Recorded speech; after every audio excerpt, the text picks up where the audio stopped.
If I can't walk you down the aisle, no one will, my father screamed, throwing lighter fluid on the white garment bag containing what he thought was my wedding dress. I watched calmly from my car as the flames engulfed the bag in my driveway, his face illuminated by the angry orange glow. My stepdad Tom, standing beside me, tried to step forward, but I held his arm.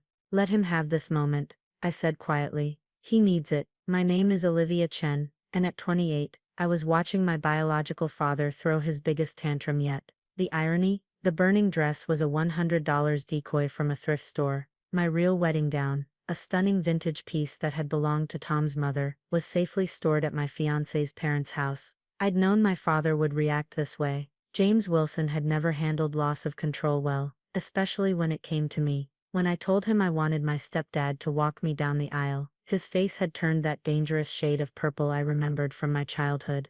"After everything I've done for you," he'd sputtered, pacing his immaculate living room. "I'm your father, your real father, real father." Those words echoed in my head, as I watched the flames die down. What made a real father? Was it the man who'd walked out when I was 8, only to reappear 4 years later demanding his paternal rights? Or was it Tom, who'd entered my life when I was 12, attending every school play, helping with math homework, and teaching me to drive with infinite patience? The flames were dying now, my father's shoulders heaving as he stood over the ashes. He turned to face me, his expression a mix of triumph and challenge.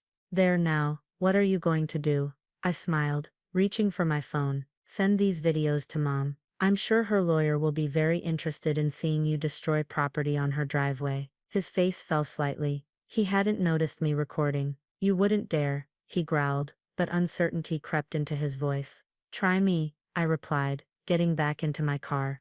"Oh, and Dad, thanks for making this decision even easier." Tom slid into the passenger seat, waiting until we were around the corner before speaking. "You knew he'd do this, didn't you? That's why you brought the fake dress." I nodded, keeping my eyes on the road.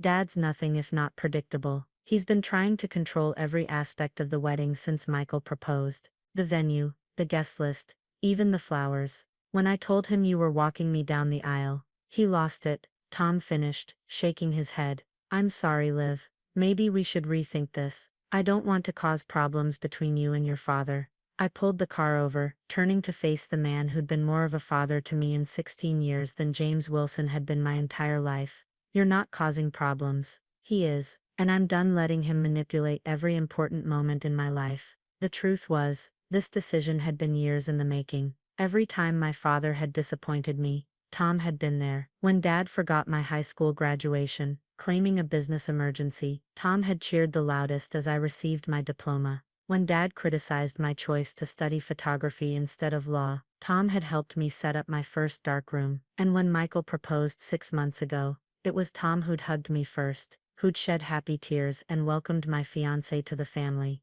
My father, he'd demanded to know Michael's family background and income before offering a reluctant congratulations. My phone buzzed, Mom calling. "Did you see the videos?" I asked when I answered. "Oh honey," she sighed. I knew he'd react badly, but this is a new low. "Are you okay?" "I'm fine, Mom. Actually, I'm great. For the first time, I feel like I'm making the right choice." "Your father just called me, ranting about ungrateful daughters and family loyalty. He's threatening to skip the wedding entirely." "Let him," I replied, surprised by how little that prospect hurt. "He's been skipping the important moments in my life for 20 years. Why break tradition now?" After hanging up, I drove Tom home. My mom and Tom had divorced 3 years ago. Sometimes love isn't enough to keep people together, but they'd remained friends, and he was still very much my dad. Standing in his driveway, he pulled me into a tight hug. "You know," he said, his voice rough with emotion, "walking you down the aisle would be the honor of my life, but only if you're absolutely sure." I hugged him tighter. I've never been more sure of anything. That evening, as I sorted through childhood photos for the wedding slideshow, I found myself lingering over the differences. Pictures with my father were always formal, posed, his hand on my shoulder like a businessman closing a deal. But the ones with Tom, they caught real moments, teaching me to fish, covered in flour from failed baking experiments, laughing at bad movies. My phone kept buzzing with texts from Dad. "You're making a huge mistake. This is a betrayal of blood. What will people think?" That dress was just the beginning. I forwarded each message to Mom's lawyer before blocking his number. The last thing I needed was his toxicity. In the final weeks before my wedding, the next morning, I met my mom for coffee. She looked worried, the kind of expression she used to wear during my parents' divorce. "Your father's been calling everyone," she said, stirring her latte. "Your aunts, uncles, even your grandmother. He's trying to turn the family against your decision." I took a sip of my coffee, letting the warmth steady me. And surprisingly, it's not working. I think burning the dress was the last straw. Even his own sister called him unhinged. I wasn't surprised. Dad had been burning bridges for years, not just with me but with everyone. His need for control, his rigid ideas about family and obligation, had pushed away anyone who dared to challenge him. "He's threatening to reveal family secrets at the wedding," Mom continued. "Says he'll make sure everyone knows the truth about why I left him." I laughed, actually laughed. Let him. The truth is exactly what I want everyone to see, because the truth was simple. Love isn't about biology or obligation, it's about choice. Every day Tom chose to be my father, even after divorcing my mom. Every day he showed up, supported me, loved me unconditionally. My father, on the other hand, saw parenthood as ownership. He'd never understood that respect and love had to be earned, not demanded. Later that night, as Michael and I looked at the charred remains of the decoy dress in my mom's driveway, he squeezed my hand. "No regrets," I squeezed back, thinking of the beautiful vintage dress waiting safely at his parents' house, of Tom's proud tears when I'd asked him to walk me down the aisle, of all the moments that had led to this decision. "No regrets," I replied firmly. "But we should probably hire security for the wedding. Something tells me Dad's show isn't over yet." What I didn't tell Michael was that I had a contingency plan for whatever my father might try next. After all, I was my father's daughter. In one way, I'd learned to think 3 steps ahead. The next few days would prove just how necessary that planning had been. 3 days after the dress burning incident, I arrived at my photography studio to find my father waiting outside. He looked disheveled, his usually impeccable suit wrinkled, his eyes bloodshot. "We need to talk," he said, stepping forward. "You're making a terrible mistake." I unlocked the studio door, considering my options. The only mistake was not having a restraining order ready. "Don't be dramatic," he scoffed, following me inside uninvited. "I'm trying to protect you. That man isn't your real father. He has no right." "That man," I cut him off, "has been more of a father in 16 years than you've been in 28. But this isn't about Tom, is it? This is about control." My father's face darkened. "You want to talk about control? Fine. Let's talk about how I can pull my investment in this studio anytime I want." I smiled, setting my bag down calmly. "What investment would that be?" "Don't play dumb, Olivia. Who do you think provided the startup money for this place?" "Your mother told me all about helping you with the down payment." "Did she?" I pulled out my phone, scrolling through my photos. "That's interesting, because I have all the paperwork right here. Every penny came from my wedding photography business that I ran through college. The business you called a waste of time, remember?" He blinked, confusion crossing his face. "But your mother said." "Mom said what I asked her to say, because I knew you'd try something like this eventually. You always do." For the first time, uncertainty crept into his expression. "You set me up?"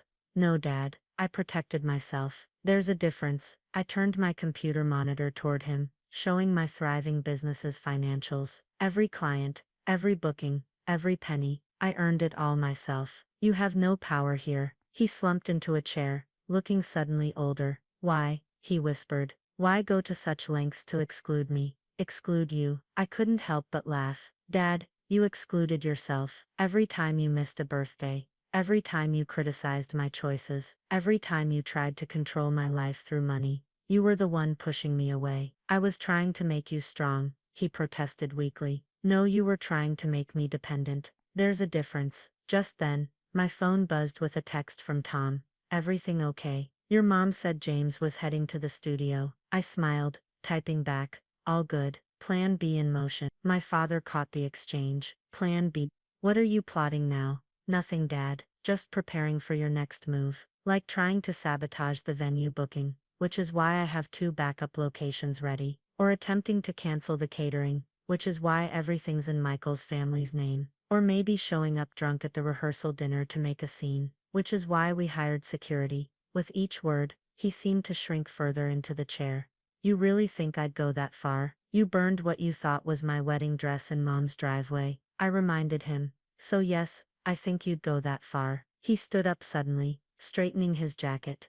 You've changed. The daughter I raised would never be this calculating. The daughter you raised grew up. She learned to protect herself, and now she's giving you one last choice. I handed him an envelope. Inside was a wedding invitation, and a contract drawn up by Mom's lawyer. You can either sign this agreement to behave appropriately and attend the wedding as a guest, not as the father of the bride, or you can skip it entirely. Either way, Tom is walking me down the aisle. He stared at the papers, hands shaking slightly. And if I refuse, if I decide to tell everyone the truth about your precious Tom, I pulled out another envelope. Then these photos go public. Remember all those business trips when I was growing up? The ones where you were supposedly working? Mom wasn't the only one who hired a private investigator during the divorce. His face went pale. You wouldn't try me, I said quietly. I learned from the best after all. After he left, clutching both envelopes, I sat at my desk, feeling drained but relieved. Tom called a few minutes later. You okay, kiddo? Yeah, I sighed. Just tired of playing chess with someone who thinks he's the only one who knows the rules. Your mom told me about Plan B. You sure you want to go through with it? I looked at the framed photo on my desk. Tom teaching me to ride a bike, his hands steady on the seat as I wobbled forward. Absolutely sure. Dad needs to learn that actions have consequences. Well, whatever you decide, I'm proud of you. Standing up to him couldn't have been easy. Tears pricked my eyes. Thanks, Dad, for everything. As I hung up, another text came through. This time from my father. You win. I'll sign the agreement, but don't expect me to pretend to be happy about it. I forwarded the message to Mom's lawyer, then opened my calendar to check the wedding timeline. 2 weeks to go, and somehow I knew my father still had one last card to play. I just hoped Plan C wouldn't be necessary. The morning of my wedding dawned clear and bright. I stood in the bridal suite, wearing Tom's mother's vintage dress, when my mom burst in, face flushed. Your father's here, she said, and he's drunk. I met her worried gaze in the mirror. Did he sign the agreement? Yes, but then everything's going according to plan. I adjusted my veil, surprisingly calm. Is he making a scene? He's in the parking lot, telling everyone who'll listen about how you're betraying him. He's got some kind of box with him. I smiled, checking my phone. Right on schedule. My mom's eyes narrowed. Olivia, what did you do? Before I could answer, my father's voice boomed through the hallway. Where is she? Where's my ungrateful daughter? Security moved to intercept him, but I opened the door. Let him in. He stumbled into the room, clutching a familiar-looking box. His expensive suit was rumpled, his tie askew. You think you're so clever, don't you? With your plans and your contracts. But I've got proof of what kind of daughter you really are. He thrust the box forward triumphantly. Remember this, the dress I burned wasn't the only thing you tried to hide. My mom stepped between us. James, you're drunk, don't do this. But I touched her arm gently. It's okay, Mom. Let him open it. My father's hands shook as he ripped open the box. Everyone's going to see. He froze, staring at the contents. Inside were dozens of photographs. Not the scandalous evidence he thought he had, but pictures of every moment he'd missed in my life. My high school graduation, where his seat sat empty. My college art show, where Tom stood proudly beside my work. Birthday parties, school plays, award ceremonies, all showing the same pattern. Tom was there, beaming with pride, while my father's absence spoke volumes. What is this? He whispered. This is why Tom is walking me down the aisle, I said quietly. Every photo shows a choice. Your choice is, Dad, to be absent, to prioritize everything else over your daughter, to miss the moments that mattered. He slumped into a chair, the box falling from his hands. But I provided for you. I gave you everything, except yourself, I finished. And that's all I ever wanted. My mom picked up one of the scattered photos, me at 16, winning a photography contest. Tom was hugging me while I clutched my camera. I remember this day, she said softly. You said you had an important meeting. I did.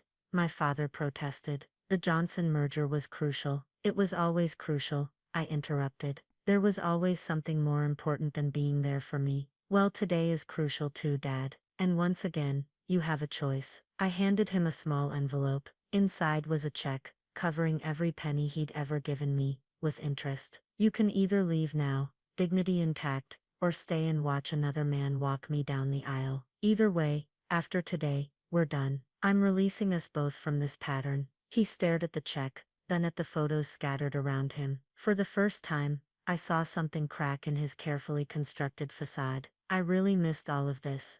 Yes, I said simply. And now you're missing this too. As if on cue, Tom appeared in the doorway, looking handsome in his tuxedo. He took in the scene, the scattered photos, my drunk father, the tension in the room, and immediately understood. Ready, kiddo? He asked softly. I looked at my father one last time. He was still staring at the photos, shoulders shaking slightly. I'm ready, Dad, I replied, taking Tom's arm. As we left the room, I heard my father's quiet sobs behind us. My mom would handle him, make sure he left quietly. The security team would ensure he didn't return. Walking down the aisle, with Tom minutes later, I felt lighter than I had in years. Michael waited at the altar, his face glowing with love, and our gathered friends and family beamed. You okay? Tom whispered as we walked. I squeezed his arm. Perfect. You know what was really in that box he burned? What? Old receipts, and a copy of the agreement he signed. I knew he'd try to make a dramatic gesture, so I gave him the opportunity. Sometimes the only way to break a pattern is to let it play out one last time. Tom chuckled softly. You really are something else, you know that. I learned from the best, I smiled. Both what to be, and what not to be. As Tom placed my hand in Michael's, I caught my mom's eye in the front row. She nodded slightly. My father was gone, and with him, the last shadows of control he'd held over my life. Sometimes the best revenge isn't confrontation or exposure. Sometimes it's simply showing someone exactly what they chose to miss, then walking away to live your best life without them. And as I said I do to the man I loved, with the father who chose me standing proudly beside us, I knew I'd made the right choice.